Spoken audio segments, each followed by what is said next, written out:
Wake up. Get dressed. Go to school. Come home.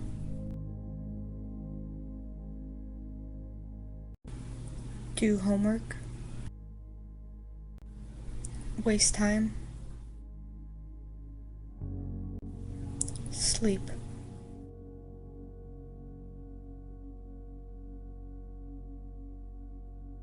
Wake up. Get dressed. Go to school. Come home. Do homework. Waste time. Sleep. Wake up. Get dressed. Go to school. Come home. Do homework. Waste time. Sleep.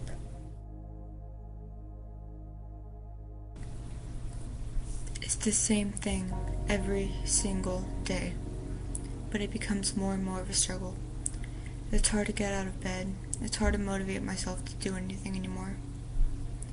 I think to myself, will I ever be normal?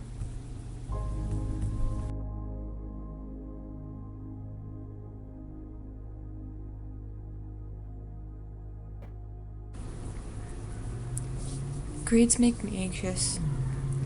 I tell myself, I should just take a mental health day and let myself rest. But I never do. Why? School. I need a day off to catch up with school, but I get even more behind if I take a day off. It's really not worth it.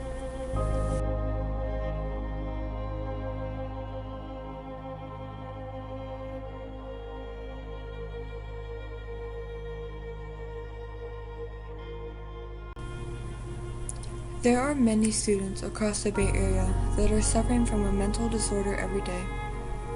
But it's not just a local problem, it's a global problem. Thousands, if not millions, of students around the world are suffering from some sort of mental illness, but they don't speak up.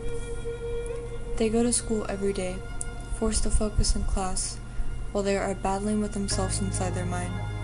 They do this every single day, with more and more stress building on them each day, until they break down.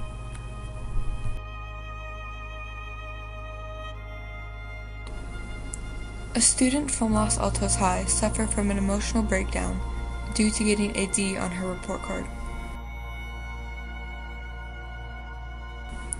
The student and star athlete had earned all A's, except one D. She asked to be excused from English class to go to the bathroom, but she never returned. She had collapsed, suffering a disabling emotional breakdown. She was later diagnosed with major depression.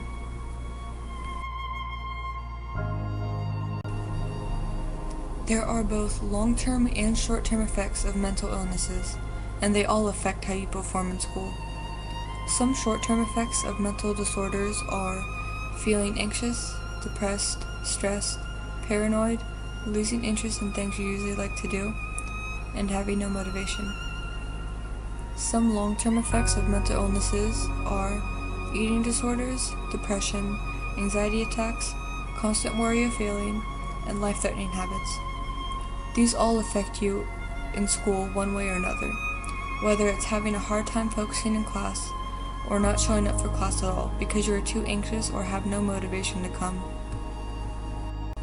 An anonymous high school student agreed to share some information on what they deal with daily. The first questions asked were, what mental illnesses do you have? Do they affect how you perform in school?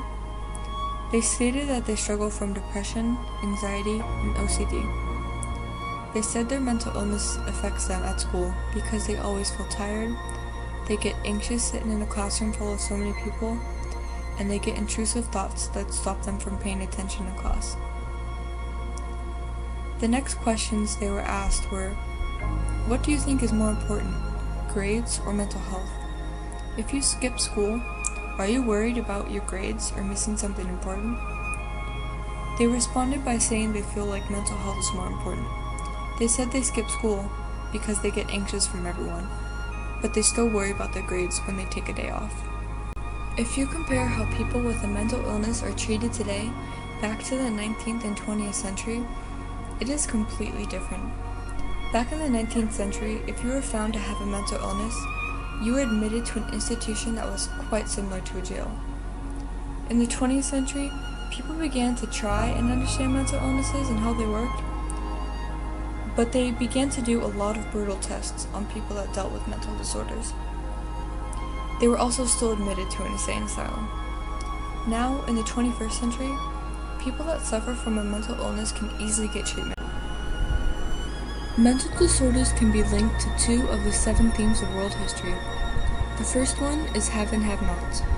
This theme connects to mental illnesses because the students that suffer from a mental illness don't have the ability to perform 100% in school, while the other students that are free from depression or anxiety don't have as much trouble performing in school. The students that suffer from a mental disorder might not have the ability to finish their work on time or participate in class. The other theme of world history that connects to mental illnesses are expressing identity. Students with depression or anxiety might have trouble showing who they really are. Some people might be afraid that others won't like them, so they shut their true selves away. It's different for everyone. Attention needs to be brought to this topic. Putting your grades before your mental health is not a healthy lifestyle. Too many students are going to school each and every day and having an emotional breakdown due to their grades or other school-related problems. As students, we constantly have to worry about our grades. Of course we have to worry about our grades and our GPA, because apparently that's how we're going to get somewhere in life. But too many people are focusing on and prioritizing their grades. But no one stops and asks themselves, am I happy?